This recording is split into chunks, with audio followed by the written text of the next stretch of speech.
طيب أسعد قلوبا بالهداية والتقى ونر طريقي كي أراه يطيب. بسم الله الرحمن الرحيم.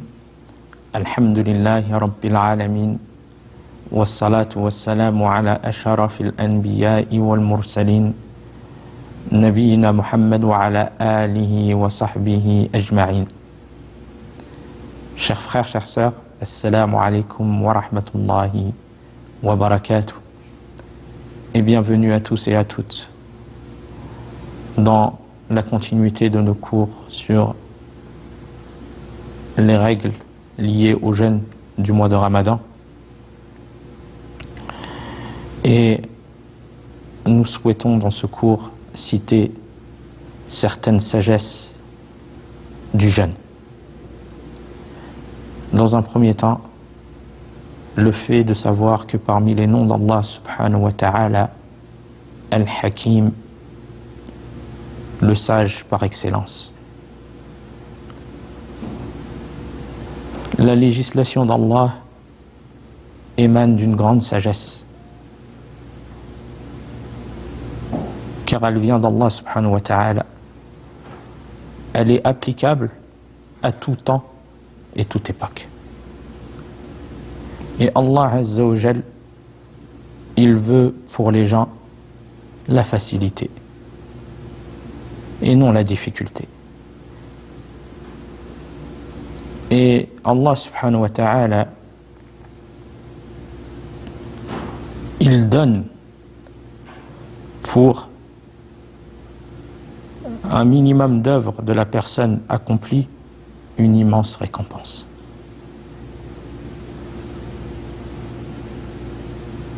Donc le fait de ressentir cela, et le fait de ressentir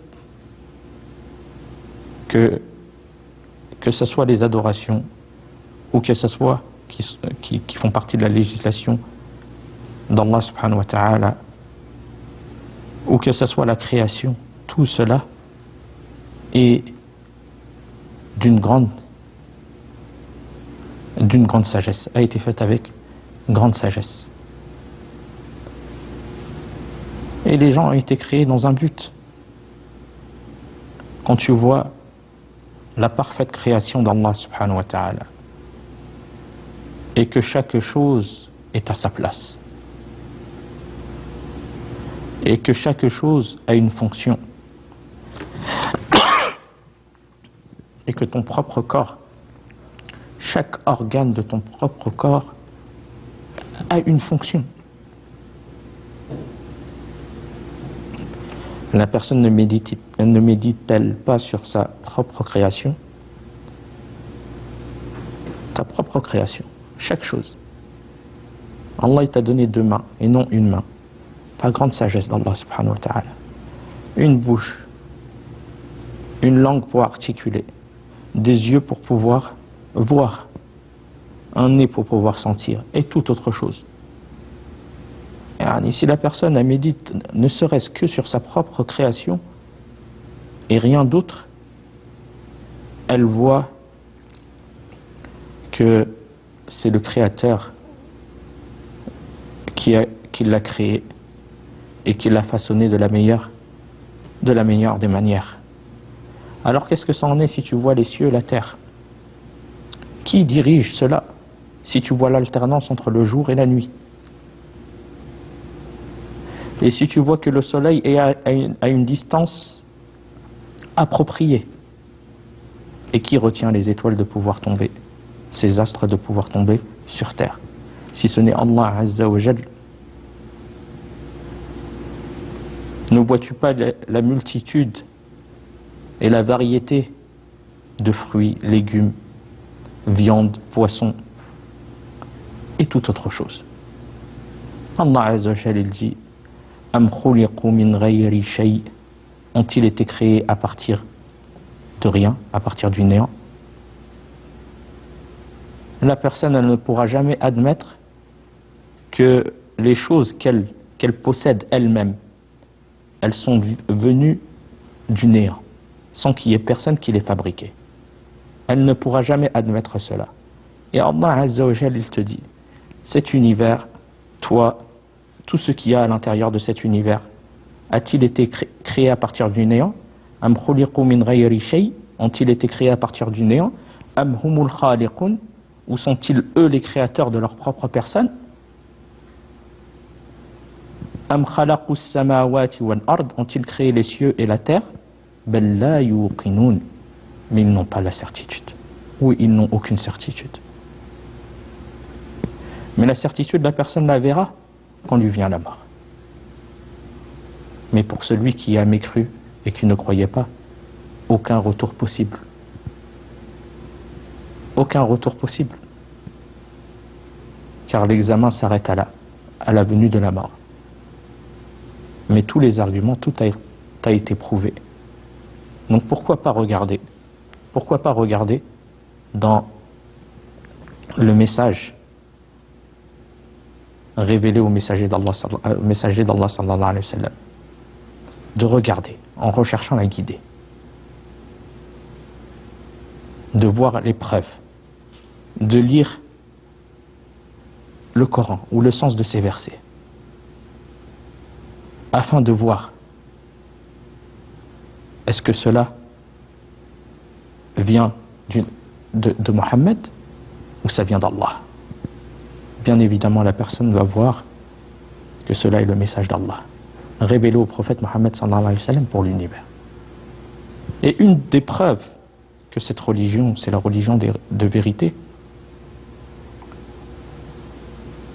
le fait que la personne, elle regarde dans le miracle de ce Coran, qui est la parole d'Allah subhanahu wa ta'ala. C'est pour ça qu'il est demandé aux croyants de méditer en ce mois et de multiplier la lecture de la parole d'Allah Azza wa Jal. Et il trouvera en cela de nombreuses preuves qui lui font augmenter sa certitude en Allah. Et le prophète, la preuve qu'il y a aussi, le prophète alayhi salatu wassalam, c'est le messager d'Allah envoyé comme miséricorde pour l'univers. Le prophète sallallahu alayhi wa sallam, il n'a pas dit que c'était lui le seul messager et que les messagers d'avant ne sont pas des messagers ou ne sont pas envoyés par Allah.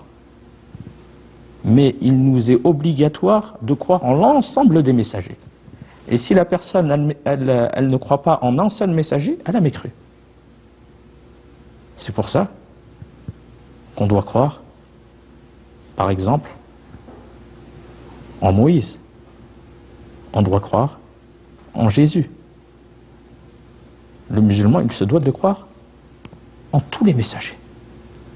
Mais il doit se soumettre, et ça c'est par ordre d'Allah, ordre du messager d'Allah sallallahu alayhi wa sallam, il doit se soumettre à la législation de Mohammed sallallahu alayhi wa sallam, qui a abrogé les législations précédentes. Et ça c'est la réelle soumission à Allah. Si la personne réellement, elle veut se soumettre au Créateur, elle doit se soumettre au messager d'Allah sallallahu alayhi wa sallam. Donc tout a été fait. L'envoi des messagers, l'envoi des livres afin d'avertir les gens, les messagers afin d'avertir les gens et qu'ils aient guidé, et l'envoi du dernier messager pour l'univers, le sceau des prophètes Mohammed sallallahu alayhi wa sallam, comme guide pour l'humanité. Tout cela fait partie de la grande sagesse d'Allah.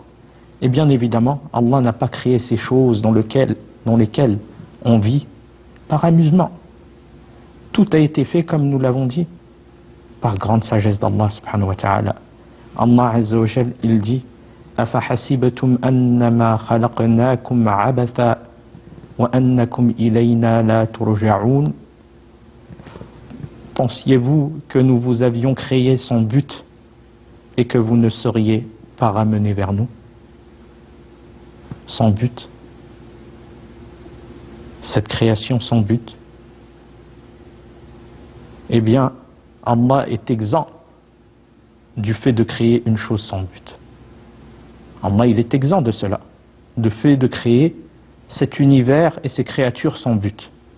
C'est pour ça qu'Allah il dit Fata'ala Allahul Malikul Haqq. Allah est bien au-dessus de cela. Allah est exempt de créer des choses ou de créer cet univers sans but. Mais ils ont été créés dans un but précis. Et Allah subhanahu wa ta'ala nous l'a précisé dans plusieurs versets. Et parmi les versets, Allah azza wa jalla dit وَمَا خَلَقْتُ الْجِنَّ وَالْإِنسَ إِلَّا لِيَعْبُدُونَ. Je n'ai créé les djinns et les hommes que pour qu'ils m'adorent. Voilà le but de la création des créatures. Dans le but d'unifier Allah subhanahu wa ta'ala dans l'adoration. Et le fait de l'unifier, pas seulement adorer et contredire cette adoration par des choses comme le fait d'invoquer avec Allah autre qu'Allah, même si c'est un ange rapproché, même si c'est le plus privilégié des messagers, sallallahu alayhi wa sallam, il n'est pas permis de cela. Ils n'ont pas le droit en cela. C'est Allah seul qui mérite l'adoration. Donc le fait de ne pas invoquer un prophète, le fait de ne pas invoquer un ange, ni un djinn, ni toute autre chose. Car si la personne fait cela, elle contredit le verset d'Allah subhanahu wa ta'ala وَمَا خَلَقْتُ الْجِنَّ وَالْإِنسَ إِلَّا لِيَعْبُدُونَ. Je n'ai créé les djinns et les hommes que pour qu'ils m'adorent. Allah lui seul mérite l'adoration, seul, unique. Et si la personne, elle mélange et elle fait du polythéisme majeur, en invoquant autre qu'Allah, en sacrifiant pour autre qu'Allah, en implorant le secours à autre qu'Allah, eh bien elle entrera dans le verset d'Allah Azza wa Jal qui dit Inna Allah la yaghfiru an yushraka bi. Allah ne pardonne pas qu'on lui donne quelconque associé. Allah il ne pardonne pas cela. Le polythéisme majeur. Wa yaghfiru ma duna dhalika liman yasha. Espère au repentir d'Allah. Ne désespère jamais, car Allah il pardonne en dehors du plus grand droit qu'il a subhanahu wa ta'ala sur les créatures, le fait de l'unifier dans l'adoration et de ne pas lui associer. Il pardonne en dehors de cela à qui il veut. À qui il veut. Il n'y a personne qui peut s'interposer entre la personne et le repentir d'Allah. Allah subhanahu wa ta'ala il pardonne à qui il veut, quoi que la personne ait faite comme désobéissance. Si elle revient d'un repentir sincère, avec un regret, le fait de délaisser le péché commis, et le fait d'avoir la ferme intention de ne plus y retourner, et de faire cela sincèrement pour Allah subhanahu wa ta'ala, Allah il lui pardonne son péché. Mais le fait de prendre garde à annuler nos œuvres par le fait d'associer à Allah dans son adoration. C'est pour ça qu'Allah Azza wa Jalla il dit وَقَدِمْنَا إِلَى مَا عَمِلُوا مِنْ عَمَلٍ فَجَعَلْنَاهُ هَبَاءً مَنْثُورًا. Nous considérerons leurs œuvres et les réduirons en poussière. Donc, ce qui est demandé, c'est la soumission à Allah par le tawhid. C'est pour ça qu'il a créé cet univers, il a créé les créatures, afin de l'adorer et de l'unifier dans son adoration. Et chaque adoration fut prescrite par une sagesse absolue, que la personne elle sache ou que la personne elle ne le sache pas. Car la personne, elle est limitée en science. Allah Azza wa Jalla il dit وَمَا أُوتِيتُم مِّنَ الْعِلْمِ إِلَّا قَلِيلًا. Et il ne vous a été accordé que peu de science. Il ne vous a été accordé que peu de science. Et parmi les sagesses de cela, c'est que le fait que la personne est obligée d'être éprouvée. Celui qui prétend être soumis à Allah, aimer Allah, adorer Allah, eh bien ces adorations permettent de distinguer entre la personne qui est véridique dans sa prétention et dans ce qu'elle avance de celui qu'il ne l'est pas. De celui qu'il ne l'est pas. Et Allah Azza wa Jalla, il a fait que ces adorations sont diverses et multiples, afin qu'elles soient source d'acceptation des créatures. Parmi celles-ci, des adorations corporelles, comme l'accomplissement de la prière journalière, les 5 prières journalières, le lien entre, la relation entre la créature et le Créateur. Et en étant en besoin de ce lien. Si Allah il nous laisse à nous-mêmes, on est voué à l'échec. Et comment surmonter les difficultés, les tristesses, les épreuves de cette vie si on est loin d'Allah et de cette relation avec notre Créateur? Et comment adoucir nos cœurs si on est loin de l'écoute et de la lecture de son noble livre? Eh bien, les pieux prédécesseurs trouvaient repos dans cette prière. Ils prenaient plaisir dans cette prière. Donc à nous de profiter pendant ce mois de Ramadan, à nous rendre dans les mosquées afin de chercher repos et plaisir et chercher aide d'Allah par l'intermédiaire de cette prière. Allah subhanahu wa ta'ala, il a fait aussi des adorations qui sont liées à l'argent. Ce qui est aimé de la personne, l'argent.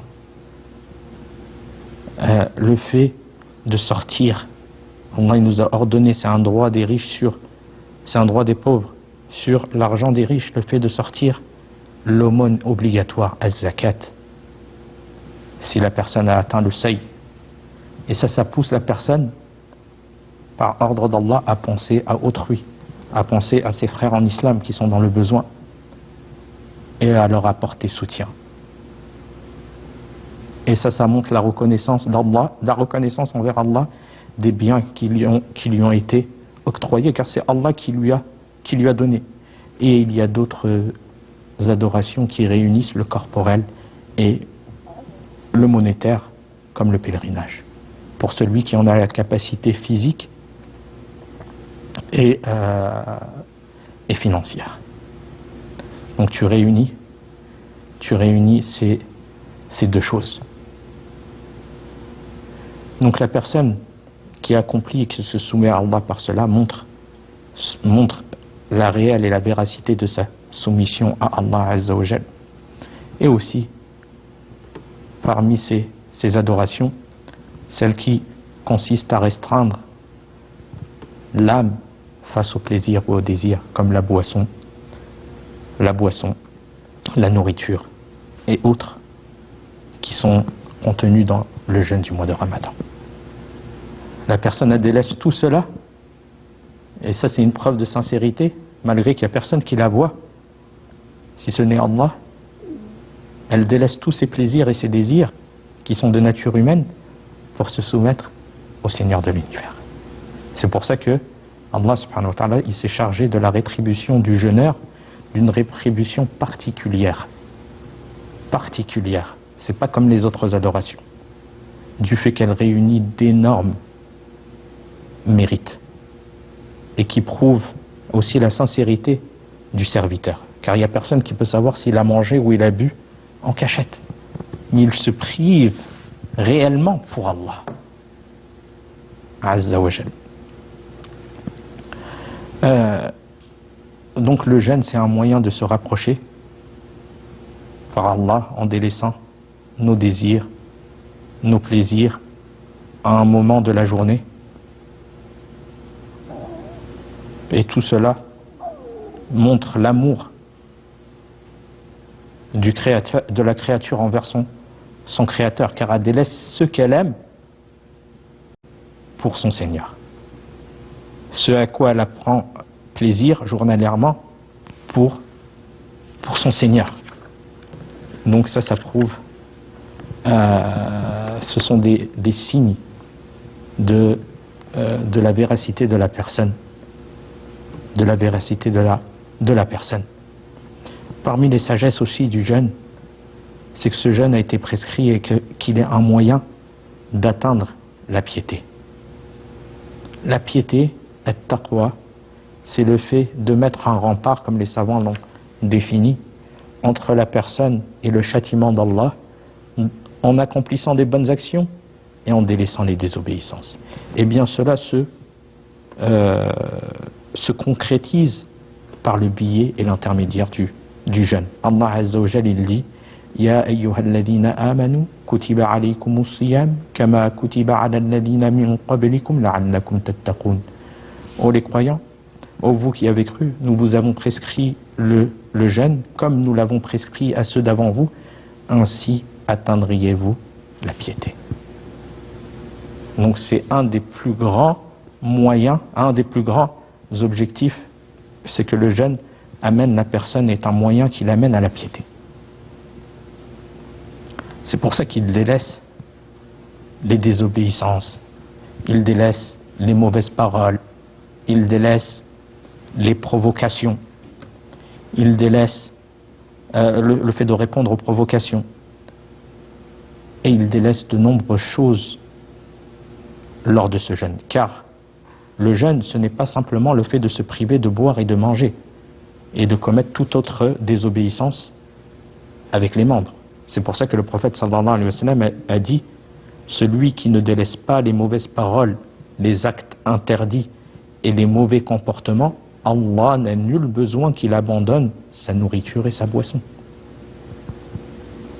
La personne qui abandonne la nourriture et la boisson et qui vole, ou qui calomnie, ou qui fait de la médisance journalièrement, quelle est l'éducation de son jeûne? Quel est le bienfait et le mérite de son jeûne? Si ce n'est fatigue et le fait de se priver de certains désirs. Mais le but recherché, c'est qu'on arrive à craindre Allah et arriver à la crainte d'Allah par le biais du jeûne, comme il est venu dans le verset: la'allakum tattaqun, afin que vous atteigniez la piété. C'est ça qui est le but, que la personne devienne, à ressort du mois de Ramadan, à ressort meilleur que quand elle est rentrée. C'est une éducation. J'avais l'habitude de parler mal pendant le Ramadan, je m'habitue à bien parler jusqu'à ce que je sorte du Ramadan et je deviens une personne qui parle de manière meilleure. J'avais l'habitude à mentir pendant le mois de Ramadan, je m'habitue à ne plus mentir jusqu'à ce que je sorte du Ramadan et je fais attention à ce que je dis et je ne mens pas. J'avais l'habitude de calomnier ou de parler, de faire de la médisance et autres qui font partie des grands péchés. Alors pendant le Ramadan, je me suis éduqué à ne plus faire cela jusqu'à ce que je sors du Ramadan et je ne commets plus ces grands péchés.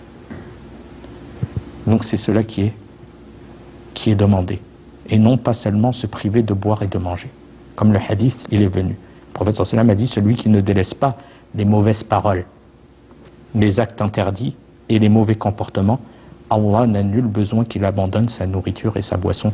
Wa fil khitam hadha wallahu a'lam wa sallallahu ala nabiyyina Muhammad wassalamu alaykum wa rahmatullahi wa barakatuh.